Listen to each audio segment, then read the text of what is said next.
इसी तरीके से आम आदमी अपनी जिंदगी भर की कमाई लुटाता रहे? आप भी तो टेस्ट कराने जाइएगा, आपको भी तो ऐसे लूटेंगे लोग।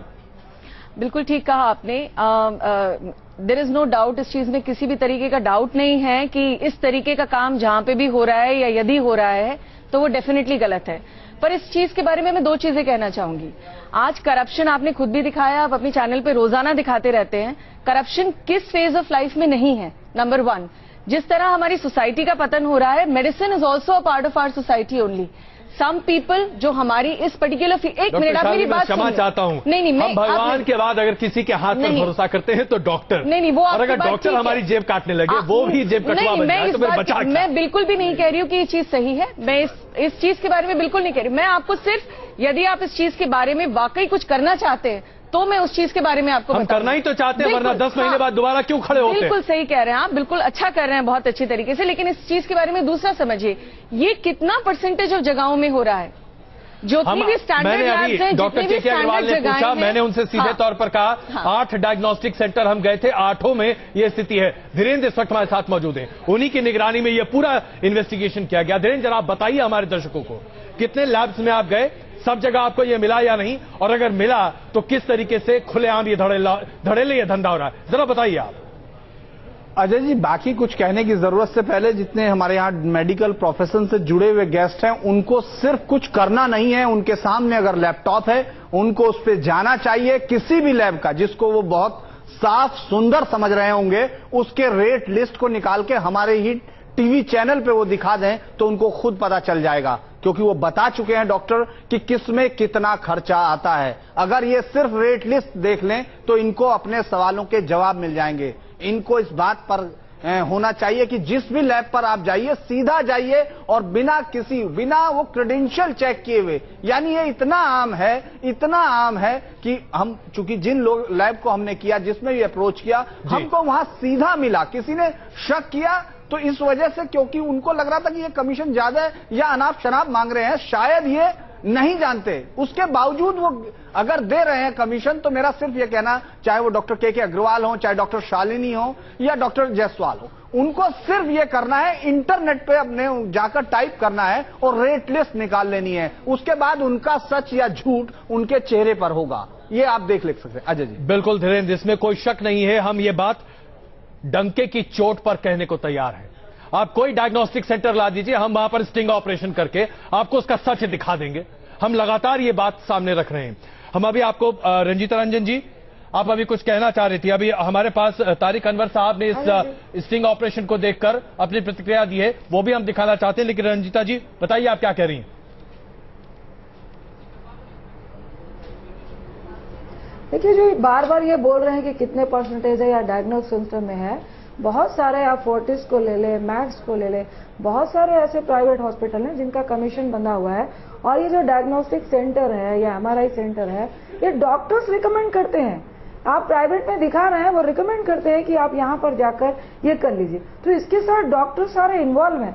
आज जरूरत है कितना परसेंटेज है या कौन जिम्मेदार है, ये जरूरत नहीं है।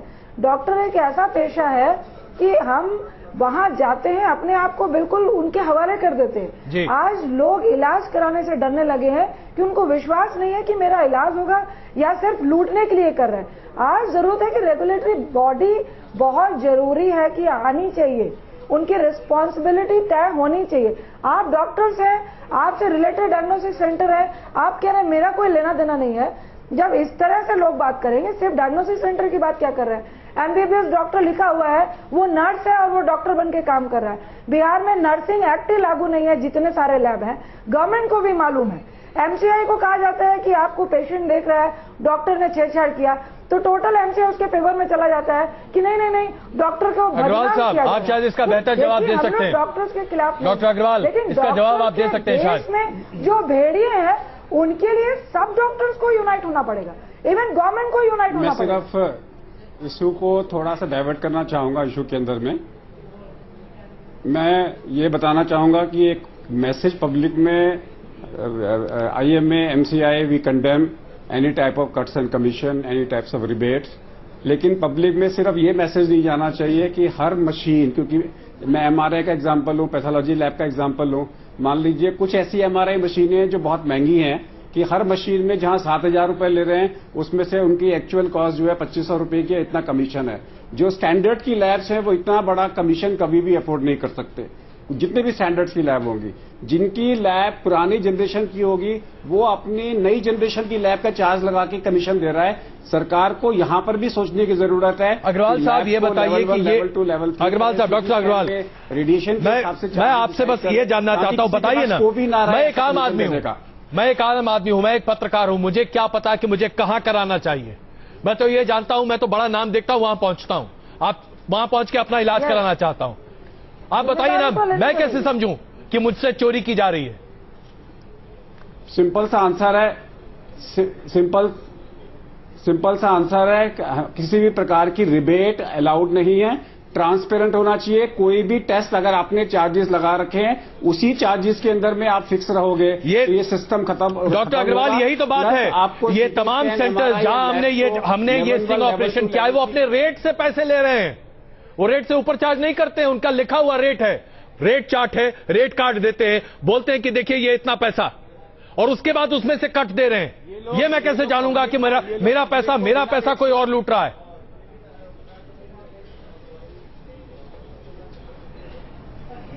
तो इसका एक और आंसर है कि अपने जो फैमिली फिजिशियन का जो कॉन्सेप्ट खत्म हो गया था दिल्ली के अंदर में, वापस आना चाहिए।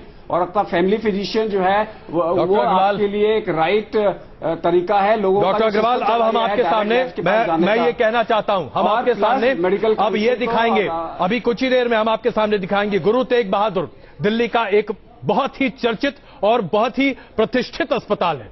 उसके ठीक सामने दलालों की लंबी लिस्ट है, जहां पूरी दुकानें हैं दलालों की। वहां दलाली कैसे हो रही है, पेशेंट्स को कैसे फंसाया जाता है, जालसाजी के साथ उनसे कट लिया जाता है, यह भी हम आपको दिखाएंगे। और भी बहुत कुछ है हमारे पास। हम यहां पर रुक रहे हैं कुछ देर के लिए, तुरंत वापस आ रहे हैं। यह मामला बड़ा है, इसे इसी तरीके से आप किसी भी कालीन के नीचे नहीं दबा सकते। यह दबाने वाला मामला नहीं है। बने रहिए हमारे साथ। हम आपको लगातार दिखा रहे हैं ऑपरेशन जोक पार्ट 2। हम आपके सामने दिखा रहे हैं कैसे आज तमाम डायग्नोस्टिक सेंटर आपसे किस तरीके से एक के बाद एक कमीशन लेते दिखाई देते हैं। जो पैसा आप देते हैं उस पैसे का एक बड़ा हिस्सा, 50% या उससे कहीं ज्यादा बड़ा हिस्सा रेफरल्स या डॉक्टर्स को दे दिया जाता है। क्या वाकई में आपको इस बात की जानकारी है? नहीं है। इसके बावजूद आप वो पैसा दे रहे हैं। ये कमीशन अपने आप में देखा जाए तो सरकारी तौर पर गैर कानूनी नहीं है, इसलिए न तो इन डायग्नोस्टिक सेंटर पर और न कहीं पर इसके लिए कोई कार्रवाई की जा सकती है कानूनी। 420 का मामला लग सकता है, लेकिन ये अपने आप में क्या काफी है?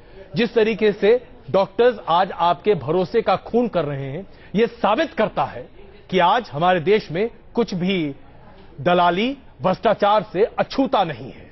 आइए आपको दिखाते हैं। इस स्टिंग ऑपरेशन को देखने के बाद एनसीपी के नेता तारिक अनवर ने कहा है कि इस मामले को लेकर वो सरकार की नाकामी की वजह इसे मानते हैं और इसे संसद में उठाने का दावा कर रहे हैं। लेकिन क्या इससे वाकई में कुछ होगा? अभी तो हमें यकीन नहीं है, लेकिन उम्मीद है कि आगे कुछ होता दिखाई देगा। देखिए अनवर साहब का क्या कहना है।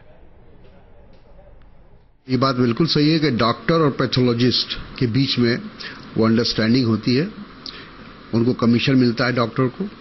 जिस चीज की जांच की जरूरत भी नहीं होती है उसका भी वो जांच लिख देते हैं। इतने सारे जांच लिख देते हैं कि बेचारा जो मध्यम वर्ग के लोग हैं या लोअर इनकम के लोग हैं उनके लिए तो समझिए वो जानलेवा हो जाता है। या तो उनको अपने घर में जो थोड़ी बहुत कुछ भी अगर जेवर है या कुछ इस तरह की चीज है उसको बेच के वो लोगों का इलाज कराते हैं, बच्चों का इलाज कराते हैं। तो ये जो हमारे यहाँ चला रहा है सिलसिला, इसको रोकने के लिए सरकार को कोई ठोस कदम उठाना होगा, वरना ये रुकने वाला नहीं। न्यूज नेशन ने पहले भी दिखाया था, लेकिन सरकार ने कहा था और हर्षवर्धन उस समय हेल्थ मिनिस्टर थे, उन्होंने लोकसभा में ये बात कही थी कि हम कड़ी कार्रवाई करेंगे। लेकिन आज भी गोरख धंधा उसी तरीके से लगातार चलता आ रहा है। क्या आप लोकसभा में इस मुद्दे को उठाएंगे? जरूर उठाएंगे इस मुद्दे को। और ये अभी तक तो मेरे ख्याल में सरकार की तरफ से कोई ऐसा कदम नहीं उठाया गया था। मामला उठाने की बात जरूर की जा रही है, लेकिन यह अपने आप में काफी नहीं है, यह हम बार बार कहना चाहते हैं, क्योंकि 10 महीने पहले ऑपरेशन जोक हमने दिखाया था, उस वक्त भी यही सब कुछ होता दिखाई दे रहा था। लेकिन 10 महीने बाद भी धड़ल्ले से यह गोरख धंधा चल रहा है, जहां आम आदमी की गाड़ी कमाई को उसी की जेब से लूटा जा रहा है। आइए अब एक और डायग्नोस्टिक सेंटर में कैसे लूट का यह पूरा काम चल रहा है आपके सामने है।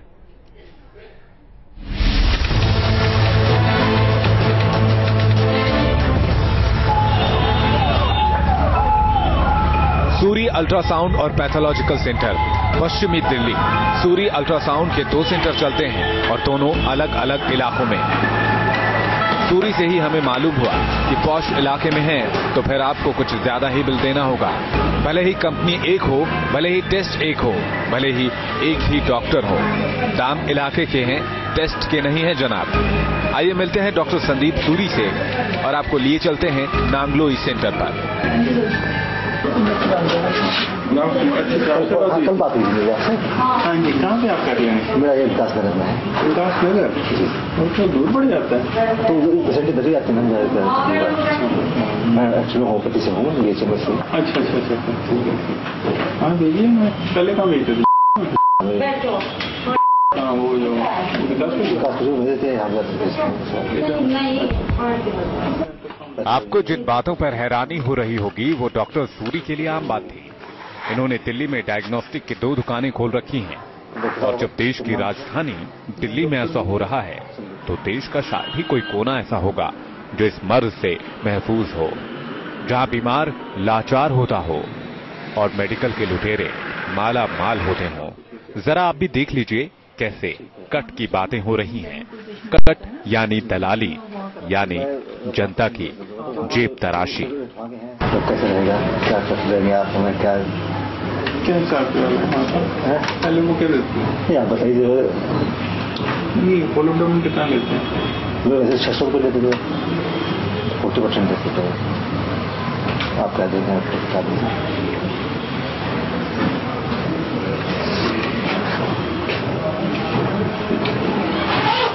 आप ऐसा करो, पोलोडोम 350 350 हम दे देंगे। आप कितना दे दें? आप कितना लेंगे? हमने 350 ले लें आपकी। ठीक है, कितना 600 लेंगे ना? 600 लोगे आप कितना लेते हैं? ऐसा ना कि पोलोडोम के 650 700 ये रेट चल रहा है। ठीक है, तो आप 700 ले लो। ठीक है, सो 50% आप मुझे दे देना, 50 ठीक है। डॉक्टर ने 600 रुपए में अल्ट्रासाउंड करने को कहा। 600 रुपए में 250 रुपए दलाली तय की। कमीशन बढ़ाने की बात की तो रेट बढ़ा दिया। अल्ट्रासाउंड की फीस कर दी 700 रुपए। 350 रुपए लैब लेगी, 350 रुपए दलाली चाहेगी। जरा एक बार फिर रुकिए, ये आपके पैसे का मामला है और इस पैसे को सरकार को बचाना है। लेकिन ऑपरेशन जोंक 1 से जोंक 2 के 10 महीने के बीच कितने पैसों के वारे न्यारे हो गए, ये डॉक्टर सूरी के साथ हुई हमारी डील से समझ लीजिए। रेट फिक्स हो गया। कैमरे पर डॉक्टर का सच सामने आ चुका था और बारी थी डॉक्टर सूरी के काले धंधे का सबूत लेने की। हाँ, तो वो भी हमारा ही है वहाँ पर। टेस्ट भी है। अच्छा, वहाँ टेस्ट भी है। हाँ, एक्सरे भी है। अच्छा, ठीक है। तो ये वहाँ भेजेंगे, वहाँ भेजना चाहिए तो वहाँ से रेट तो लगे, वहाँ पर 1000 लेते हैं पूरे पेट का। ठीक है, यहाँ पे बातचीत पूरी हुई तो हमने अपना पेशेंट 2 दिन के बाद पंखा रोड उत्तम नगर भेज दिया। क्या नाम है? वीरेंद्र वशिष्ठ। मेरी 33 है। ठीक है, पर्ची वर्ची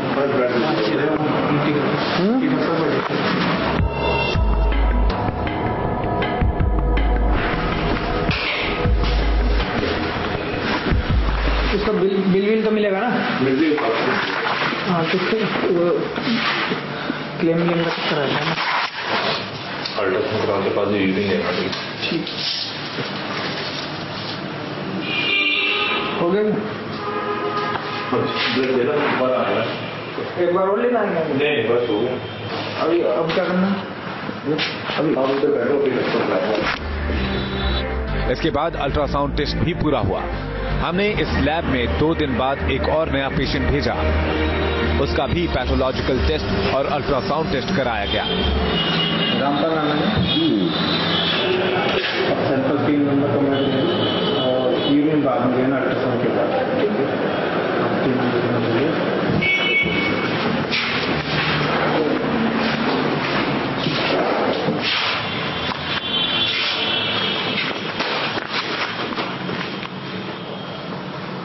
अल्ट्रासाउंड करा दे। फिर आपका ले बोल रहे हैं, आपका जाने बोल रहे हैं। बैठो बैठो।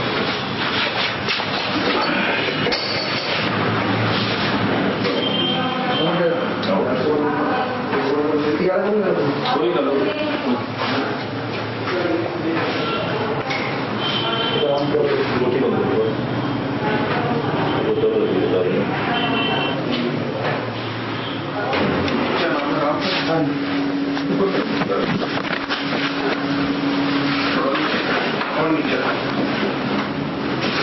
कहाँ पे दर्द हो रहा है? रामपाल है, रामपाल रामपाल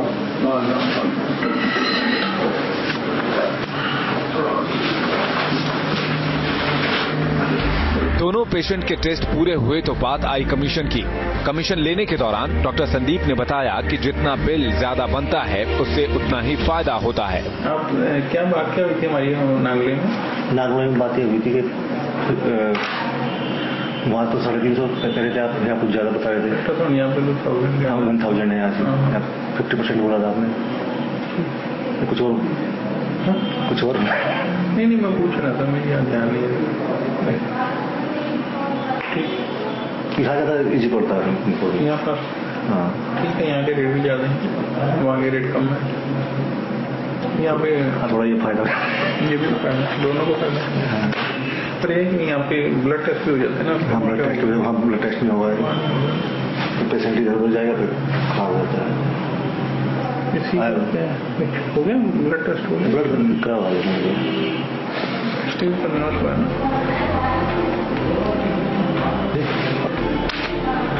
ले लो। ये मजाक नहीं तो और क्या है। हमारे रिपोर्टर खुद ही दलाली का हिस्सा तय करते रहे, अपना ही मेडिकल टेस्ट कराते रहे, खुद ही बिल चुकाते रहे और बिल का आधा कमीशन वापस लेते रहे। ये सब इसलिए कि न्यूज नेशन कुछ डायग्नोस्टिक लैब्स और रेफर करने वालों के बीच नापाक रिश्तों को आपके सामने ला सके।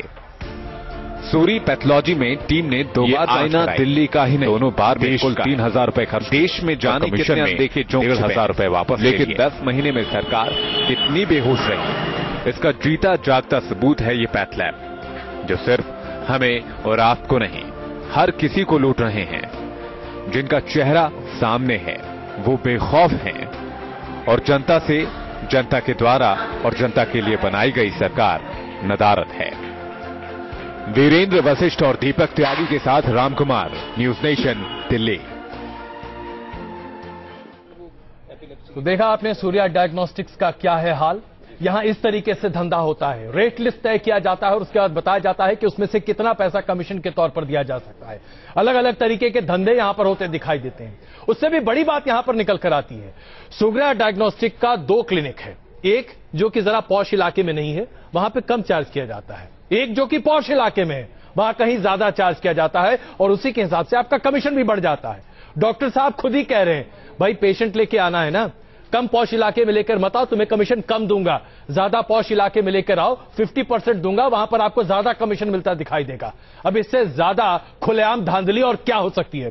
गौरव साहब, मैं आपसे जानना चाहता हूं, कमीशन जो कि डॉक्टरी के पेशे में है, डायग्नोस्टिक सेंटर के पेशे में है, इसे गैर कानूनी नहीं कहा जा सकता क्योंकि इसे रोकने के लिए कोई कानून नहीं है, लेकिन क्या कोई ऐसी दफा है जिसके तहत इन तमाम डायग्नोस्टिक सेंटर्स पर रोक लगाई जा सकती है, जिसके तहत इन डायग्नोस्टिक सेंटर के मालिकों को जेल में रखा जा सकता है? क्या ये फ्रॉड नहीं है?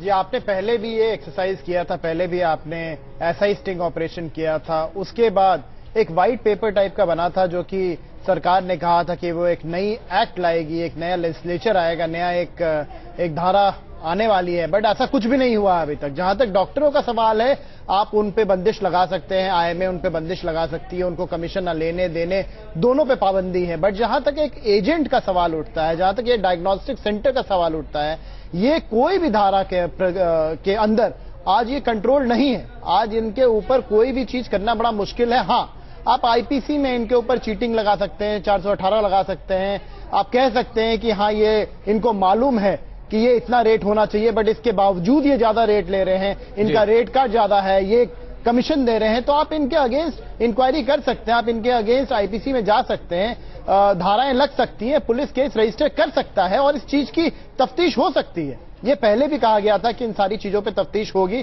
पर उसके बाद कोई भी चीज एक एंड पे नहीं आ पा रहा है, हर चीज को रोक दिया जाता है। और यहां भी मैं सुन रहा हूं जितने लोग यहां बैठे हुए हैं, कोई भी इसका सोल्यूशन निकालने को तैयार नहीं है। सारे लोग ये कह रहे हैं कि कोई स्टेट सब्जेक्ट है, कोई सेंट्रल सब्जेक्ट है, कोई कह रहा है कि कितने लोग हैं जिस पे आपने किया है। कोई भी आदमी इस चीज को ध्यान से नहीं लेके चलना चाहता है, गरीबों की परेशानी को नहीं समझ रहा है। डॉक्टर संजय जायसवाल, क्या भारतीय जनता पार्टी इस मुद्दे पर कुछ भी करना पसंद करेगी, या आपको लगता है कि केंद्र और राज्य के मामलों के बीच में जनता जाए किसी भी तरह जेब कटाए, कोई फर्क नहीं पड़ता? नहीं, बिल्कुल इसमें हर हालत में होना चाहिए। मैं खुद लोकसभा में उस दिन मौजूद था जिस दिन डॉक्टर हर्षवर्धन जी ने आश्वासन दिया था, और यह वाकई दुखद की बात है कि उन जगहों पर जिनके सबूत मौजूद हैं उसके बावजूद भी 10 महीने से अगर वह डायग्नोस्टिक सेंटर चल रहे हैं और उन पर अभी तक कोई कार्रवाई नहीं हुई है, तो वाकई ये हम लोगों की तरफ से बहुत बड़ी गड़बड़ी है और हर हालत में उन पर कार्रवाई होनी चाहिए। सरकार लेकिन फिर भी जहां पे सबूत मिलेगा वहीं पे वो कुछ कर सकते हैं। दूसरी चीज जो एक बहुत बड़ी यहाँ की समस्या है दिल्ली की, यहाँ हर चीज का कॉर्पोरेटाइजेशन हो गया। कोई डॉक्टर अगर किसी बड़े अस्पताल में जाता है तो उसको कहा जाता है कि तुम कितने मरीज हमें लाके दोगे, कितना हमें बिजनेस दोगे, तब हम तुमको चैम्बर देंगे। तो ये पहले मिनट से जो अस्पताल और डॉक्टर का रिलेशनशिप है वो पहले मिनट से ही गड़बड़ होना शुरू हो जाता है, और इसकी परिणति चाहे वो डायग्नोस्टिक सेंटर हो, नॉन डॉक्टर्स लोग के पास ज्यादा। डॉक्टर जायसवाल, मैं दिल्ली में यह सीधे तौर पर पूछना चाहता हूं, 30,000 आप बीजेपी के सांसद हैं, आपके पास संसद में इस मामले को उठाने की आवाज है, आप जनता की आवाज है। आप जैसे लोगों ने अभी तक इस मामले पर आवाज क्यों नहीं उठाई? आप लोग क्यों नहीं जनता के मुद्दों को लेकर पार्लियामेंट में बात करते दिखाई देते हैं?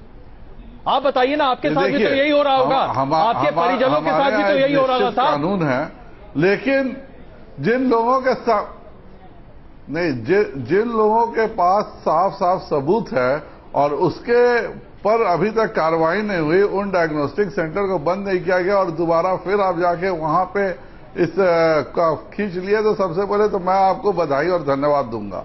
और उसके साथ यह बहुत दुखद बात है कि जिस जगह के सारे सबूत इकट्ठे हैं उन डायग्नोस्टिक सेंटर्स पे कुछ नहीं हो रहा है, तो यह बहुत अफसोस की बात है और हर हालत में उन पर कार्रवाई होनी चाहिए। और मैं खुद इसको देखूंगा कि यह कार्रवाई एक सही परिणति में पहुंचे, इसकी मैं भी जाकर के माननीय मंत्री जी से बात करके, हर हालत में जब सबूत मौजूद है और उसके बाद कार्रवाई नहीं हो तो यह बहुत दुखद है। बिल्कुल, इसमें सब जगह डिटोरिएशन हो चुका है। नहीं, बिल्कुल जायसवाल साहब, लेकिन हम आपके कॉल पर यकीन करना चाहेंगे, ठीक वैसे ही जैसे हमने डॉक्टर हर्षवर्धन के कॉल पर यकीन करने की कोशिश की थी, जैसे हम आज जेपी नड्डा जी की बात पर यकीन करना चाहते हैं कि केंद्र सरकार इस पर जांच कमेटी बैठाने की बात कर रही है।